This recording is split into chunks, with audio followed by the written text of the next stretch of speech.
Hello everyone, I am Rahul and welcome back once again to my channel. So in the last lecture, we discussed about matter, its states and its classifications. Now, the next step is to understand the properties of matter.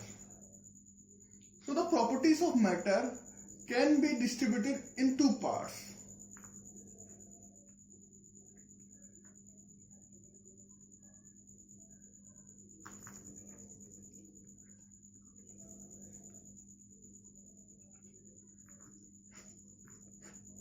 So as I said, the properties of matter can be distributed into two parts. The physical properties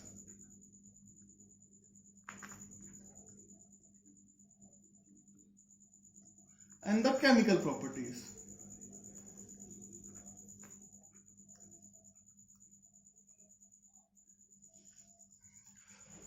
So let's first understand what its physical properties and what is the chemical properties.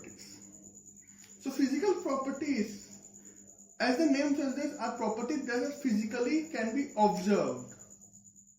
For example, if you take a wooden box, you can observe the size of the box, the length of its sides. You can observe the color of the box. You can check the order of the whatever the paint that is put on the box. So those properties that are physically observable or can be physically measured are called physical properties. Like if you have a box, you can measure the weight of that box. That's also a physical property. In physical property, there is no change in the composition of the matter.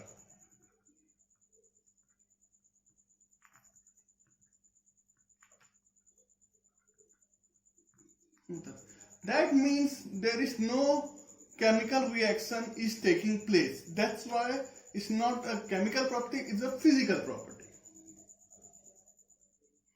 So the example of physical properties are like order, color,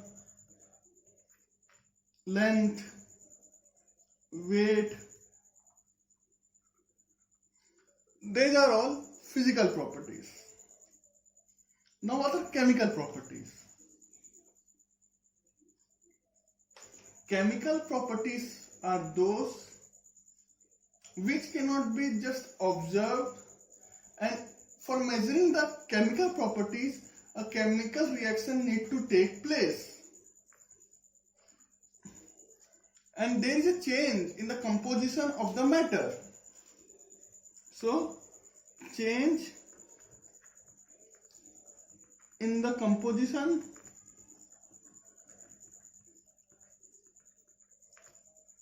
of the matter, and the examples includes reactivity with acid and bases,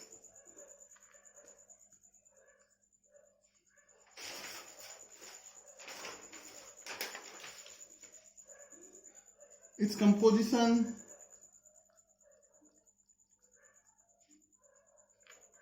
combustibility,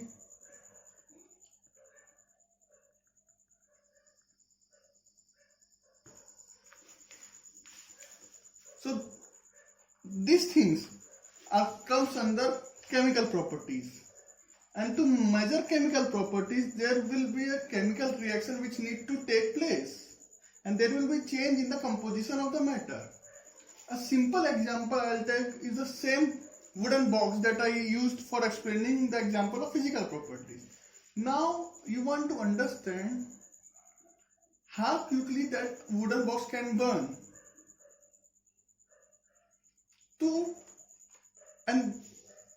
To understand that property, how much the wooden box will burn, you have to actually burn that box. So in that process, you are actually put a flame, you will be burning that box. So you are changing the composition of the box. You will understand how the box is burned and how quickly the box is burning, but the box will not remain same. It will be burned, it will be turned into ashes. But in doing so, you will understand the chemical property of that wooden box. So that's the difference between physical properties and the chemical properties. Further in this lecture, we will be focusing on understanding the physical properties of matter. How we can measure the physical properties. So we will then focus on measurement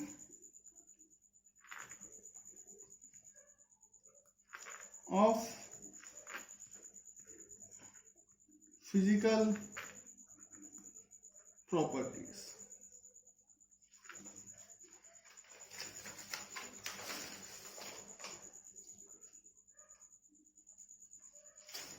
Physical properties are quantitative in nature. That means physical properties are represented by numbers and are followed by unit in which it is measured.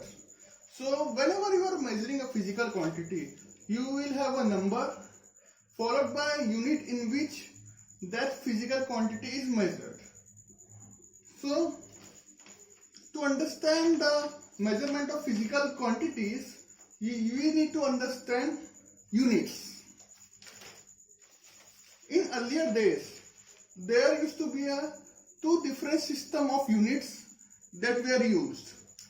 One was the metric system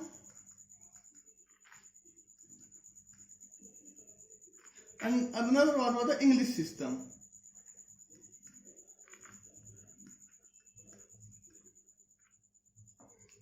So there were two types of system, metric units and the English units, and these were used by people of different regions. So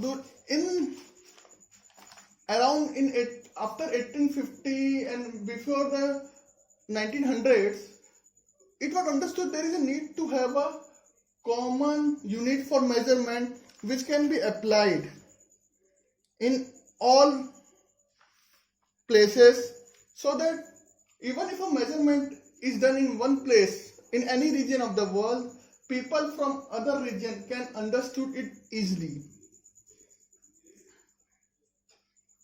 And this is where the well-known system of SI system of units emerged.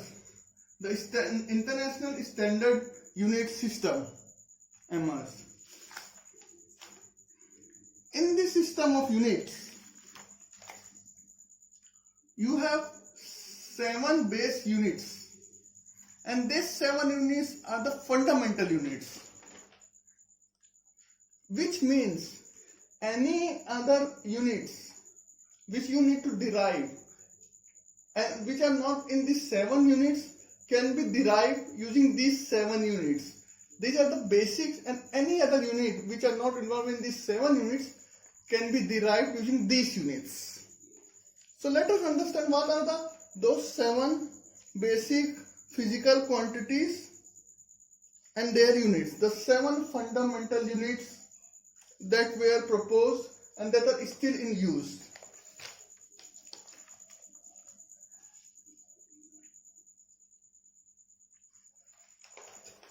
So the first one, the first base physical quantity is length. Its symbol is L. Its SI unit is meter, and its symbol for SI unit is M.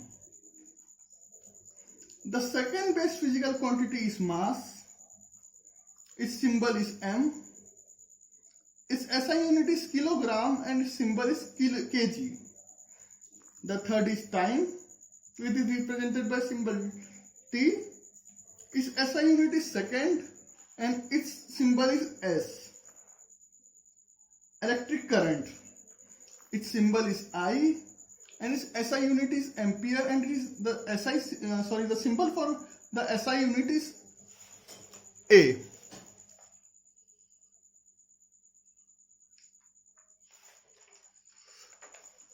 The fifth unit is the thermodynamic temperature, which is represented by symbol T. You have the SI unit of the thermodynamic temperature to be Kelvin, and the SI symbol is K. The sixth unit is the amount of substance. The symbol of this base physical quantity is N. You have the SI unit mole, and the symbol for SI unit of this SI unit is MOL. The last base physical quantity is luminous intensity. It is represented by I and a small v. Its SI unit is candela, and it is represented by symbol as CD. Now, these are the 7 base physical quantities. Any other quantity that you want to derive can be derived using all these 7 base quantities. I'll give you one example. For example, density. If you want to measure the density of any substance, the formula for density is mass upon volume.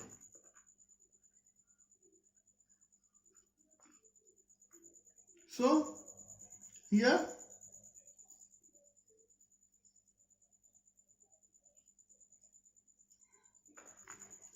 mass can be in kg. Volume means volume can be derived from as length cube. The unit of volume is length cube.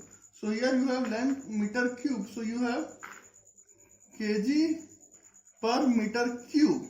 So here you see the density, the formula for density or the unit of density can be derived from using the unit present in the 7 base. Now let us discuss about some of the basic units and quantities which we will be using throughout our understanding of the physical properties in chemistry. The first is mass and weight.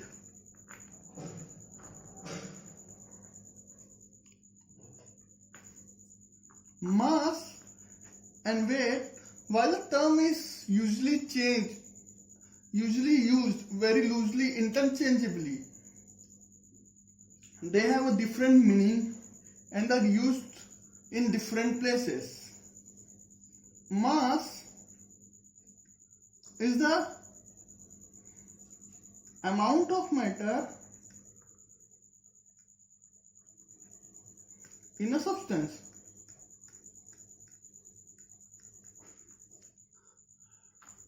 And it remains constant. It will never change. For example, if my mass is 70 kg and I go to any environment, if I'm on Earth or I'm on Mars, my mass will be always 70 kg. But my weight will change. Because weight is the gravity, the force exerted by the gravity. Because of this, my weight on Earth and on Mars will be different, even though my weight on Earth and on Mars will be different, even though my mass of 70 kg is same. Or simply, you can see that when you go to swimming pool, you will feel lighter. And this is because the force exerted by gravity in a water environment is different. And because of that, you will feel that your weight is lighter. But your mass is still the same. You are not losing any weight, losing any kgs or gaining any kg of mass. But you will feel lighter, and that's the change in weight. So weight depends on the environment in which the matter or the substance is residing, while mass remains constant. So weight is the force exerted by gravity.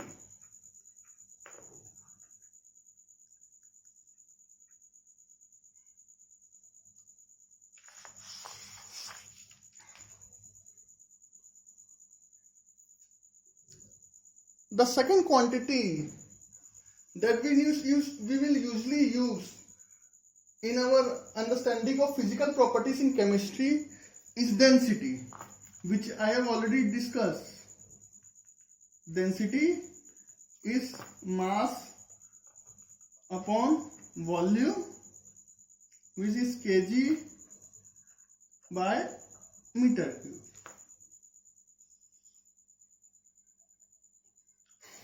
The third quantity that we'll be using and which is very important is temperature.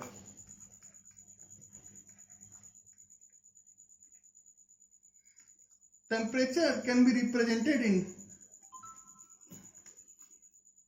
in Celsius, in Kelvin, or in Fahrenheit. As we know, Kelvin is the standard unit, SI unit of temperature. So the relation between Fahrenheit and Kelvin can be given 9/5 degree plus 32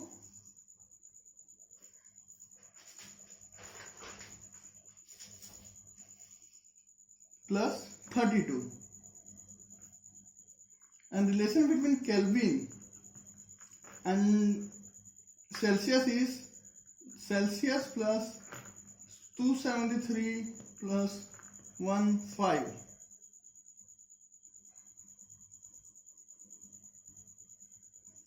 The important thing here is note that you can have temperature in Celsius below than 0, but in Kelvin you cannot have temperature below than 0. Always remember that. If you are dealing in temperatures in Celsius, you can have a negative temperature. But in Kelvin, you cannot go below 0.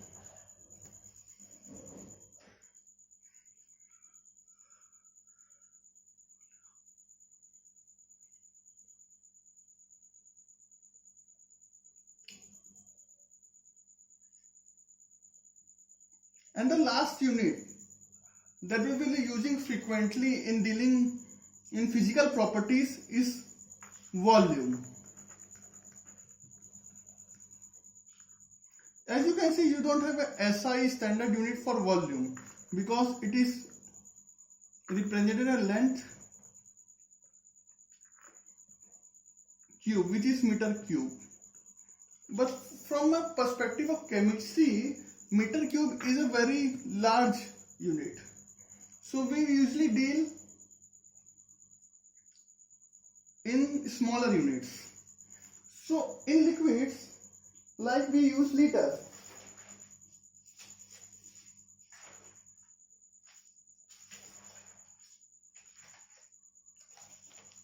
We use liter for liquids.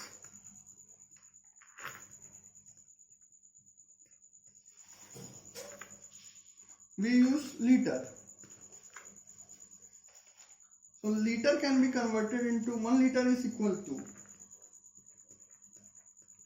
1000 centimeter cube, which is equal to 1000 ml, smaller unit. And it can be also written as 1 decimeter cube. And as for meter, 1 meter equal 100 centimeter. So these are the units which are commonly used for volume in chemistry. So this is it for today's guys. So this was the basic idea about the physical properties of matter and the unit that are used to evaluate them and to measure them. I hope you like the lecture. If you have any comments, suggestions, views, reviews, please leave it in the comment section. Thank you.